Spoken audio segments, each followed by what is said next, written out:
Good evening, reader. So this is the Oak Bloke, and we're now looking at idea number 10, which is Ocean Wilson's. Right. So Ocean Wilson's, why did I include this in my OB 25 for 25? Well, in a word, it's not even trading on its um, realizable cash is the short answer, I guess. Now, there's a qualification I'd make to that uh, the, um, the the the background to this is that it's this holding has for a while held 57% of a listed holding in Brazil, which is Wilson and Sons.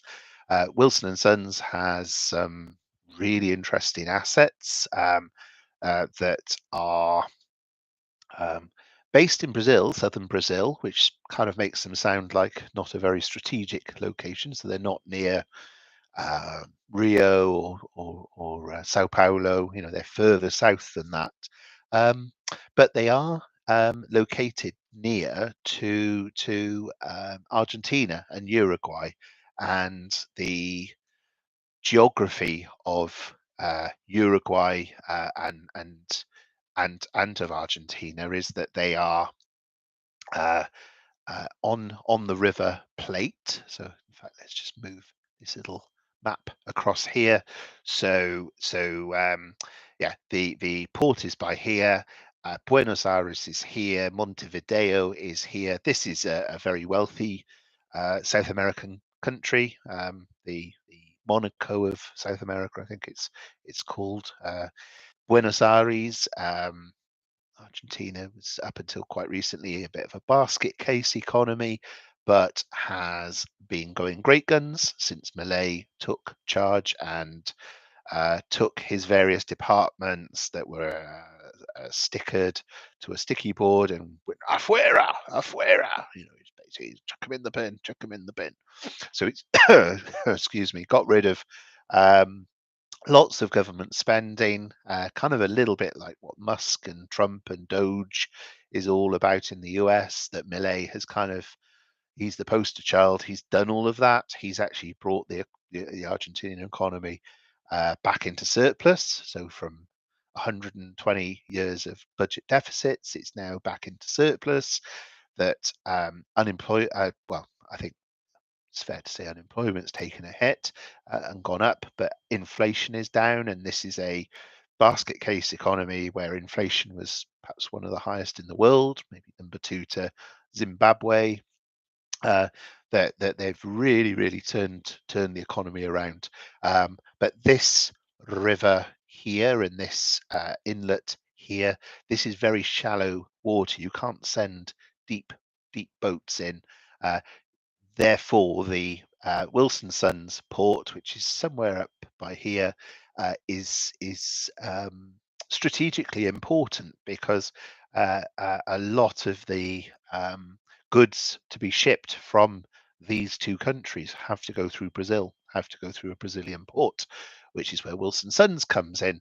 So anyway, the start point to this is that they've sold that.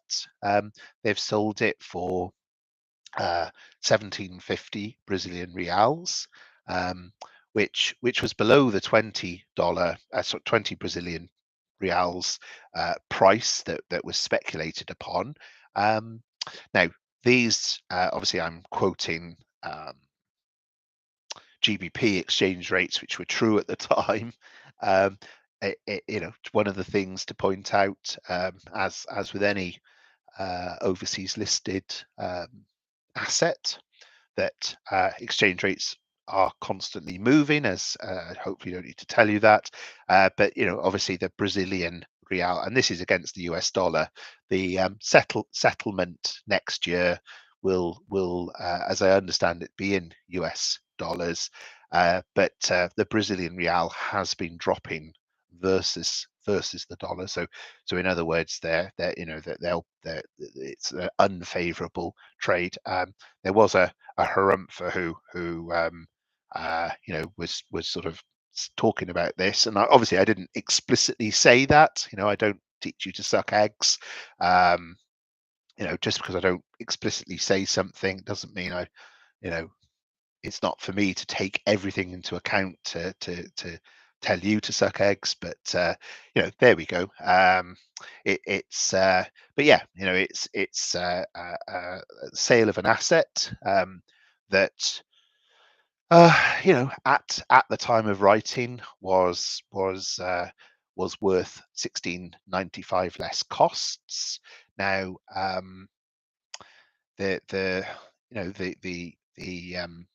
the update since the initial sale was that costs and taxes are going to take a good chunk of the money. That the estimate the estimate in the 3Q24 update was that they were now looking at something like £12 53.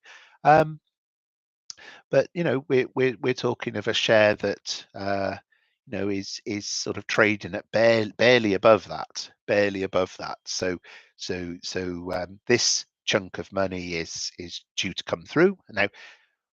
What will the Brazilian real to the US dollar be next July? I mean, it's second half 2025, so we don't have a precise date. But what are we looking at? An incessant decline between now and then? Personally, I don't think so. I mean, the Brazilian economy has run into some challenges. If you went and looked at the likes of IBZL, this is down into like sub £15. It's dropped a long way. The similarly, BlackRock Latin American, down, down, down, down, down, down it all goes. So Brazil is having a bit of a tough time of it at the moment. But will it still be in that position next?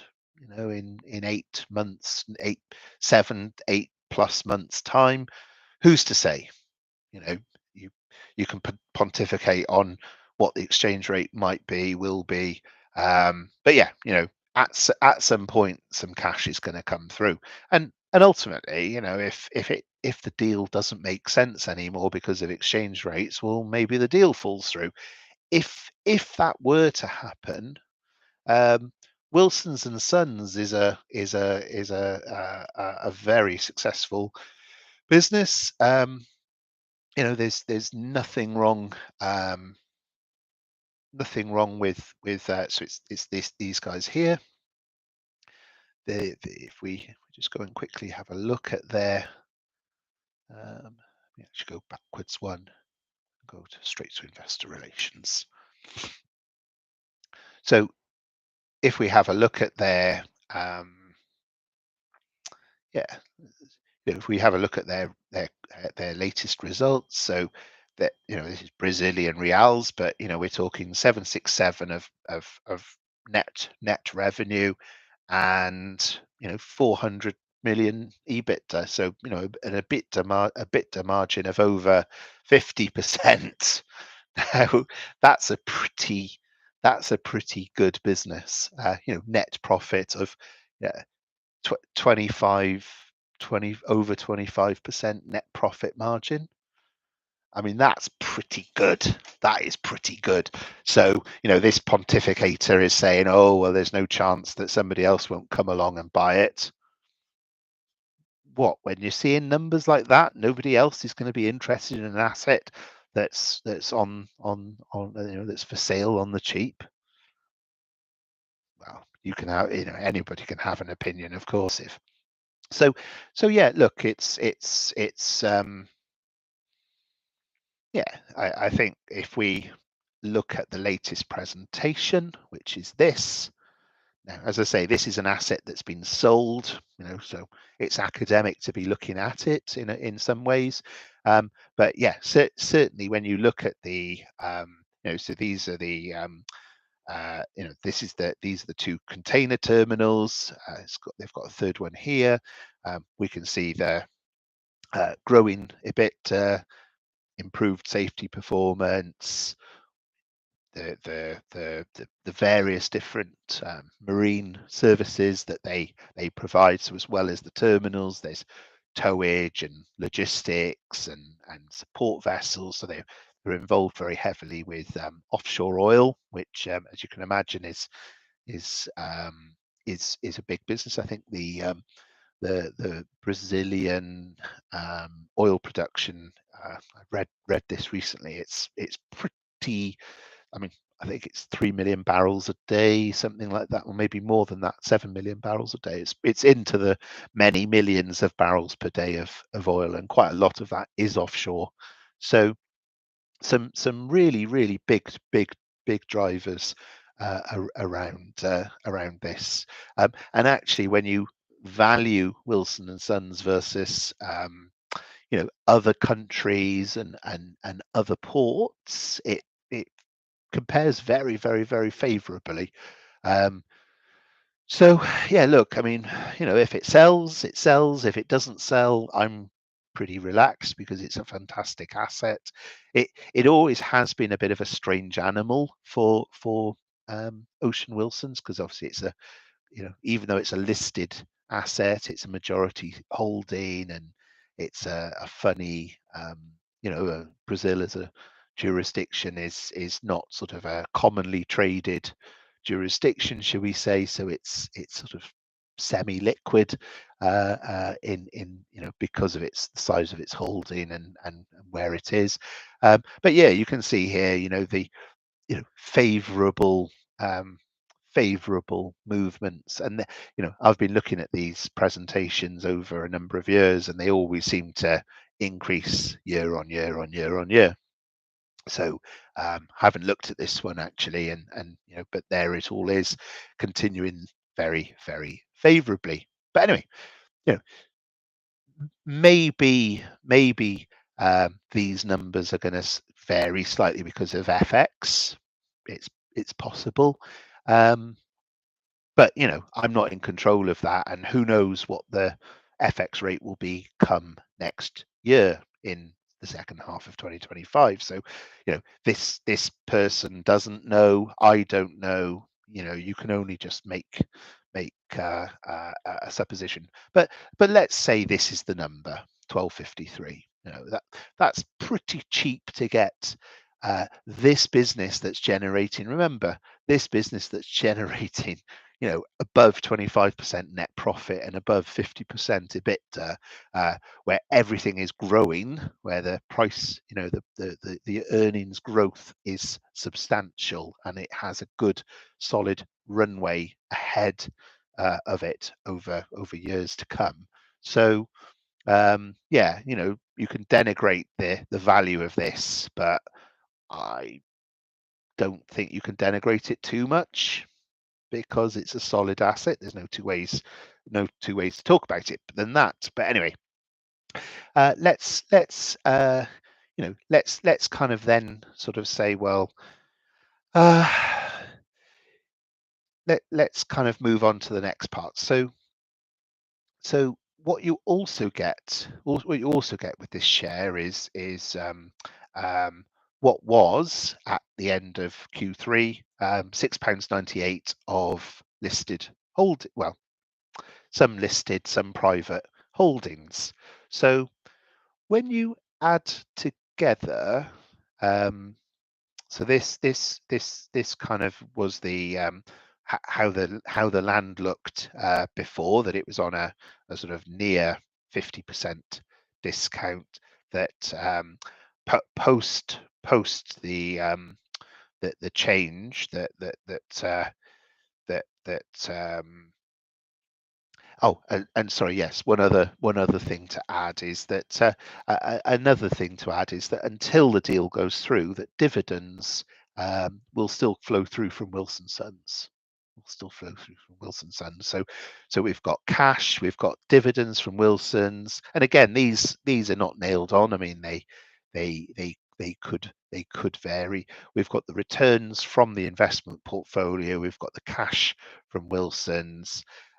So yeah, when you sort of take all of this together, there's sort of, and if you strip out the cash, potentially you're getting at or above the market price of the of of the holding, but still have the portfolio. So, say we're talking net proceeds, but with a portfolio worth about £7. Um, and it's interesting that and again, these numbers just vary day by day. So, I mean, these were true when I wrote the article, but let's say you're not getting paid, but this now has moved to a point where it's zero, but you're getting £6.98. I mean, when you look at the post-period movements to the listed elements within this, they are moving positively. They are moving positively. So I talk about the listed funds being potentially worth 785 next year. That's just taking a trajectory of how they've moved since Q3 um, to today. And they also talk about, well, what will they do with all of that cash? So I talk about 100% discount, based upon the cash that's held. I mean, they're not going to just leave it as cash, are they? Common sense tells you that they won't. Now, it's interesting because again, there's some pontification about this, but the fact is that whilst um, there's a complicated story with Hansa and Ocean Wilsons that own Wilson Sons.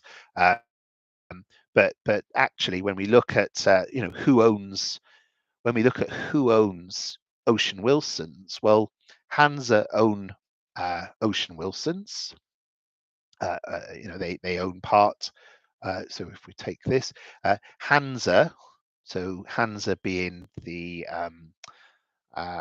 one of the families, one of the high net worth families that own Ocean Wilsons. So this, the Salomon family. So Salomon, William Henry Salomon owns 12.54% of Ocean Wilsons. Hansa own 26.45%. And this gentleman controls, or the family of this gentleman controls Hansa. But we are only talking 39%. Now, obviously, that's enough to block, anything that's a 75% or more corporate action. So, obviously, it can't, that's a controlling stake in the sense that you can't delist, or you can't do certain things without the say so of the Salomon family. But they don't own more than 50. There was a bit of confusion that somebody thought that that it was the offer was rubbish because two families control over 50%. Well, that's not true. That's not true. So what I speak of is, well, if they set, today it's £13, it's remained at £13. You can see it spiked very briefly to 16 and then dropped back. And I think it was here where I said, this is part of the 25 for 25. But if they offered this price again, there's obviously 20 to 25% upside for people to surrender, their shares, and this could either be voluntary or compulsory. Would the Salomon family agree to this? I mean, don't know. I don't think this person knows either. Neither of us are acquainted with the Salomon family, so we can't speak for what they are thinking and what they would decide to do or not do. But they don't own more than 50%. I would say that there's, even if it's not this specific deal, will there be some sort of buyback or tender or compulsory tender, voluntary tender? Who knows? I mean, there's going to be some sort of capital return because you wouldn't sit on all of that cash. You just wouldn't. Common sense tells you wouldn't. So I sort of spoke about, well, what if, let's say half of the money is returned back at £16? What happens to the other half? Well, the other half basically boosts the NAV no end. So, if the Salomon family wanted to have a little cheeky 33% boost to the NAV, this is how to do it. Like, let's get the ones that want to make a quick buck to make their quick buck. The ones that remain behind, having surrendered a load of cash, are left with assets worth a lot more, because this is just mathematics. That 50% shares retired at £16, which is below the NAV, would accrete the NAV. It's as simple as that. So that's just an idea. I'm not saying that's what's going to happen. I just am showing readers how the cash could be returned, and it seems as good an idea as any. Next thing and final thing to talk about is that again, I'm going to just keep picking on this butchering of my idea, that or attempted butchering anyway. You know, uh, he failed to see that it had increased by 20% in 17 years. Well, sorry, I mean, it only takes a click to see that it's roughly it's roughly sort of around where it was. But the point is that like, if I'd held it for 17 years, I'd care, but I haven't held it for 17 years, so I don't. What I care about is where is it going to go in 2025, just to be clear. And as far as I'm concerned, that when I looked at these holdings, I looked at where they were invested. Okay. I don't care about where it's been invested over the last 15, 17 years, whatever. Don't care. You know, to me, we've gone through a period of really appalling performance around private equity because of sentiment. That I don't need to tell you, but the supply chain crisis, the inflation crisis, COVID, lots of reasons why performance has been pretty poor over the last few years. So the last few years, to my mind, are just not reflective of anything particularly. But what I cared about and what I analysed was, well, what are these things invested in, and where do I think they will go in 2025, and what's happening to them as we speak? Like, these are listed, these are listed holdings. So what's happening to them day by day? And actually, I was very pleased with what I saw. I think, if I just bring that up on screen. Um,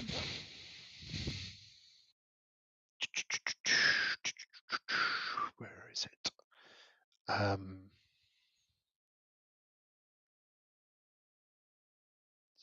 let me find I've put it in a safe place. I haven't put it under OCN. I wonder whether I've put it under Hansa by accident. Let's see. Yes, I have. There we go. Yeah, because I started it as my first article on this was the complicated story of Hansa, OCN, and Wilson Sons. So anyway, yeah, I mean, look, when I started breaking out the data and what's it made up of, and so on, what became apparent to me was that um, that there's a lot of holdings that are US. So we've got a good chunk of about a third that's so this is publicly listed, US, good chunk that let's have a look. Yeah, so what we're seeing here is, I mean, these holdings. So and this is something I did as at the 4th of December. So obviously it will have changed between now and or since the 4th, but back when I looked at it at the 4th, so this is from 30th September to the 4th of December. So we've seen a 10% positive movement there, and well, you can see it for yourselves. I mean, yes, some of them had dropped. Europe has obviously you know, we've got what a collapsing French presidency and prime minister, a collapsed German chancellor, German elections, French elections. I mean, minus 3.3. I don't think anybody should be at all surprised at. Pershing was on a tear up until 30th of September, so it's fallen a little bit since then, but I'm pretty comfortable. Obviously, this is one of my OB 25 for 25 ideas, so I'm pretty comfortable that I don't have to worry about that -5. But yeah, top 10, that delivers in a 4.3 average, and that's in the space of what, 2 months? That's I I mean, don't call it stodgy when it's going up, an annualized, what, 25% based on those top 10. And actually, you could probably strip those out because as not being terribly representative. And then, here we're looking at 6.8 in 2 months. Have a think about that one. That's To me, that's not stodgy. If we widen it to these top holdings, I'm going to exclude these because, as I say, I mean they're not terribly representative. That I think these will come good, but here again we're looking at 6.8. Based over these holdings here. So I think there's a bit of a surprise to the upside that's waiting to happen. Obviously, the ones that are private, sorry, the ones that are private are more difficult to discern. Obviously, they're privately held, private equity. But yeah, look, even private equity, I feel um, that 2025 should be a better year. In interest rates are coming down in the US. Uh, Trump and the deregulation should be positive for the US economy. There's moves afoot that there's reasons to be positive for Japan and the Japanese economy. And then there's others that are South American and Philippines and some different varied places of the world. And again, having looked at them, the Peruvian one, for example, I mean, there's certainly some positive noises coming out of that. And I talk about these here that there's some really um,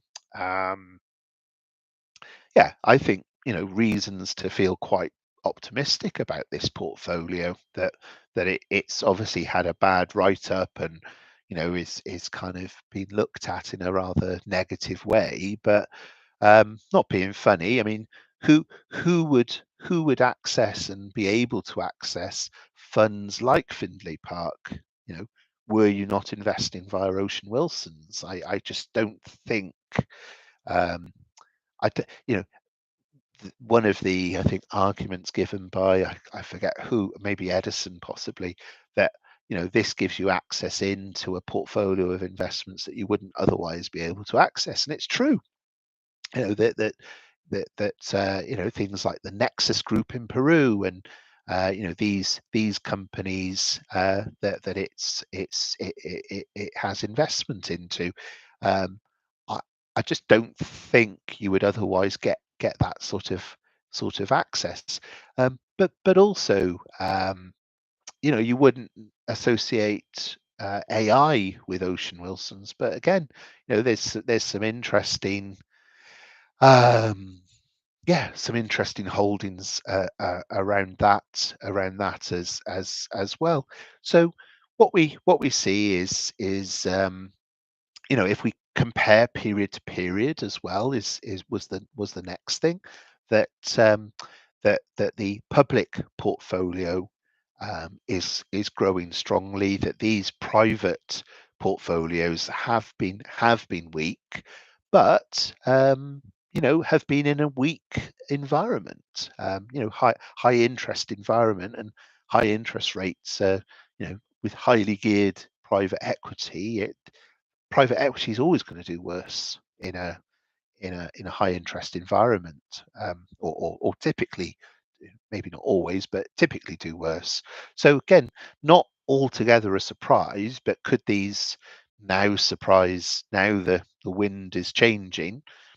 I feel quite optimistic. I also liked the idea of the investment into things like insurance, was another area. So I talk about it. Yeah, so I talk about the uplifts here, the silos here. So really, um, we're in terms of portfolio performance over 5 years, we're only talking about old private equity that's not done terribly well, but the new private equity has been astonishingly good.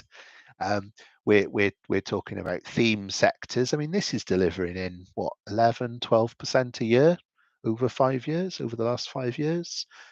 Regional funds, delivering, diversifying, delivering. So it's only really a very few parts that are sort of not delivering. Um, Overall, the portfolio is delivering 8% a year, and okay, yes, it's not, double your money and all the rest of it, or it hasn't been over 5 years, but I can see some, I don't see it as negatively as maybe others, and actually, this overexposure to North America, I feel, is quite positive. I think this overexposure to private equity is positive, but the exposure and the increasing exposure into insurance and into these hedge funds, I think it gives you some interesting exposure. And if the wheels fall off the economy, you'd like to think that these will compensate and do better in a bad period. So if we have a good period, there's positive returns from this part of the portfolio, and the opposite here, that bonds and hedge funds are providing some protection. And we can see here that they're moving more into bonds going forward. So that sort of offers some ballast. And yeah, that's my thesis and reason for including OCN in the portfolio. That the it's mispriced. It's considered stodgy when I don't see it that way.